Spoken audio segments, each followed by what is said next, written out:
Hello guys, welcome back to Piano from the Beginning, and my name is Sam. Today we want to talk about intervals, diatonic intervals. Actually, we are done intervals 1, but today this will get deeper into intervals because the knowledge of intervals is so important, especially to you as a pianist, because it will help you understand how we build extended chords. When you hear somebody say C add 9, F sharp, diminished 11th, you understand what that really means and how we come about building such chords. When you talk of diminished 7th or half diminished, what does that mean? This is the knowledge that unlocks the knowledge to understand that, okay? So, from our first part, that's intervals part 1, we had talked about seconds, thirds, fourths, fifths, all that to octaves, okay? So when we say diatonic intervals, simply these are intervals which are built from the notes of the scale. A diatonic scale is a major scale. This maybe on the C major. Generally, it is the do, re, mi, fa, sol, la, ti, do of any key. If you are speaking of F sharp, maybe, you must know your scale. And so, what I'm going to break down is simply applicable in any key that you play. So, if you are playing in F flat, it doesn't matter. What you need to take away from this tutorial is the basics on how we develop these intervals, and so it will be helpful to you whichever scale you play or whichever key you play in. So when I play, for example, do to re is a second. So we have what we call harmonic intervals and melodic intervals. A melodic interval is when you play one note after another, the way they follow, or it happens in a melody. So if I play do, re, that will be a melodic second because I played do before the re. So melodic intervals can be measured up or down. If I play do to mi, that will be a third up. But if I play mi down to do, mi, do, that will be a third down. Okay? So in short, melodic intervals are played one note after another. If I play do, so, sorry, I'm having a little cold and so my voice might be having some problems here and there, but don't worry. Okay, so do to so, for example, the do, so will be a fifth up. But if I play so, do, then it will be called a melodic fifth, but I moved down this time. Okay, but what if I played them together? That will be harmonic fifth. Harmonic means both notes in the interval have been played together. So this will be harmonic fourth, harmonic third. And so this could be harmonic second. This will be harmonic second. Okay. But in diatonic intervals now, when we categorize or group them, we say seconds, thirds, sixths, and sevenths. They are called major intervals. Major intervals. Seconds, thirds, sixths, and sevenths are major intervals. But unisons. A unison is an interval between two similar notes. For example, if I play, you cannot play a unison on one keyboard. So if we have two keyboards, or a keyboard and a guitarist, they both play the middle C, it will sound a similar thing, and that's what we call a unison. Okay? So unisons, fourths, and fifths, and octaves, we call them perfect intervals. Perfect intervals, okay? So, unisons, fourths, fifths, and octaves are called perfect intervals. Remember, we said seconds, thirds, sixths, and sevenths are major intervals, okay? So if there's something that you don't understand, I recommend please go first to the intervals part 1. It will be very helpful for you to connect into this part 2. So you can use this link that is appearing on the top right of the screen to go back to that video and follow up for better understanding. Okay, so now when any major interval is lowered by a semitone, what did I say? When any major interval is reduced by a half step, it becomes a minor interval. That is to say, for example, from C to D or Do to Re, I have a major second, because we said major seconds and thirds, sixths and sevenths are major intervals. So if I reduce this second by a semitone, meaning instead of D, from C to D is a major second, but if I measure now the interval from C to D flat, you see, that is called a minor second. Minor second. And if I have an interval between Do to Mi, Do Mi, that is a major third. But if I flat the 3 from E to E flat, okay, so the interval between this C to the 3, from the 1 to the 3 flat 3, it is a minor third. Okay, so for example, a major chord, this is C major chord, has got the 1, a major third, and perfect fifth. Okay, because we said fourth, fifths are perfect intervals. Okay, so G is a perfect fifth above the C.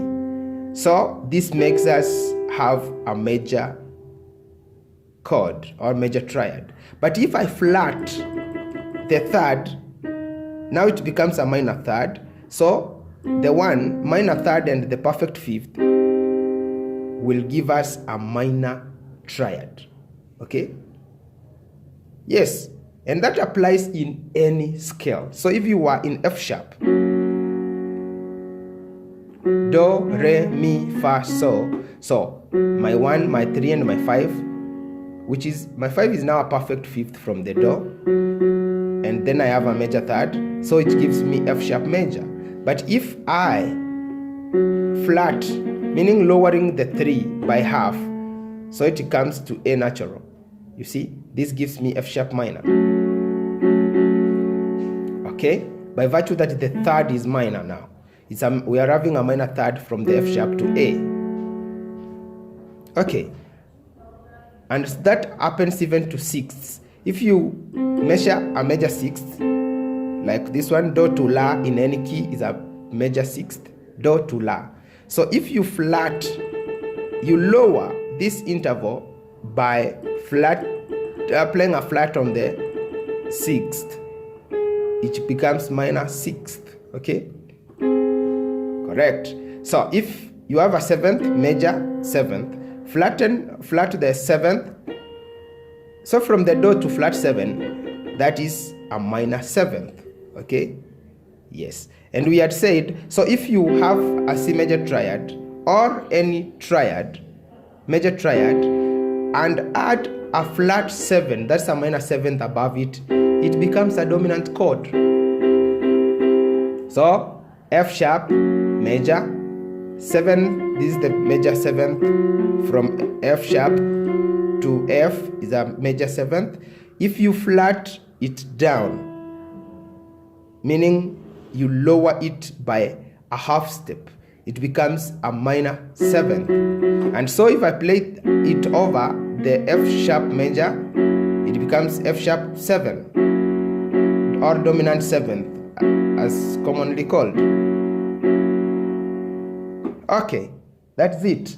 So if you lower a perfect interval, is, for example, we said is the unisons, the fourths, the fifths, and the octaves. It gives us a diminished interval. So if I have a perfect fifth, do to sol in any scale, do to sol. So if I have do, re, mi, fa, sol, instead of sol, I flat it from the G to G flat. Now that becomes a diminished fifth. Okay? A diminished fifth. Okay? So generally, lowering a perfect interval, it gives you a diminished interval. Now, increasing an interval of a major or perfect interval, it gives you an augmented interval. So, from C to D sharp, that will be an augmented second. So when we are dealing with the intervals, it is so important to understand that the naming of the black keys is very important in determining the kind of interval you have. For example, if we say C to E flat, you know that is the third flatted down, that will be a minor third, okay? But if it is a D, which is a second, sharped, raised by a half step, that becomes an augmented second, okay? Augmented second. And so that means if I have a perfect fourth and I sharp it, meaning increasing the interval of the fourth by a half step, it becomes an augmented fourth, okay? So fifth, perfect fifth, augmented fifth from C to this one, because we are talking of diatonic intervals and all are measured from the tonic, which is our do. Now, if I have a sixth and sharp the sixth, meaning A sharp from C, the do, to A sharp, it will be augmented sixth. And that's how we get augmented intervals. If I play this is C major, C, E, G, but if I sharp the G, this gives us C augmented, by virtue that the fifth is an augmented fifth. Okay? Yes. So, let's talk more on these intervals. We can have what we call extended intervals. Extended intervals, or we sometimes call them compound intervals. These are intervals beyond the octave. Okay? So, above or out of the octave, we will go to a ninth. Remember, an octave is an interval of notes of 8 notes apart. So, C to C is an interval called octave. D to D is an octave. E to E is an octave. Okay? So, beyond an octave, we will have a ninth. So somebody gets worried, and maybe some say there are no such things as ninth, 11th, because they don't understand how they are built. Okay? So, a ninth is a major interval. So, we can have a flat ninth, that will be a minor ninth, and then we have got augmented as well. So, this measured from the do and beyond the octave, so measured from this C to this D, that will be a ninth. And then we will go to a 10th, 11th, 12th, 13th, and all I'm talking of is measured from the tonic of the lower octave, okay? So from this C to this A here is 13th. Okay, so then we'll go to 14th. So you will know that, but the widest chord you will hear, or for the number with which it will be greatest when we talk of chords, will be 13th. Okay, you will not hear of 15th, diminished or such kind of chords. So because it is an octave in the next or it will be a similar key in the next octave.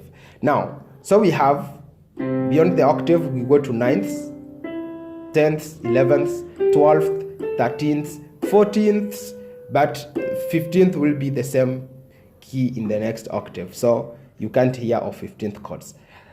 Well, I hope that's very important to know as far as intervals are concerned, and this will help you understand more on chords. Otherwise, keep tuned for more and more tutorials to come. Please subscribe if you are not subscribed. Otherwise, see you in the next tutorial.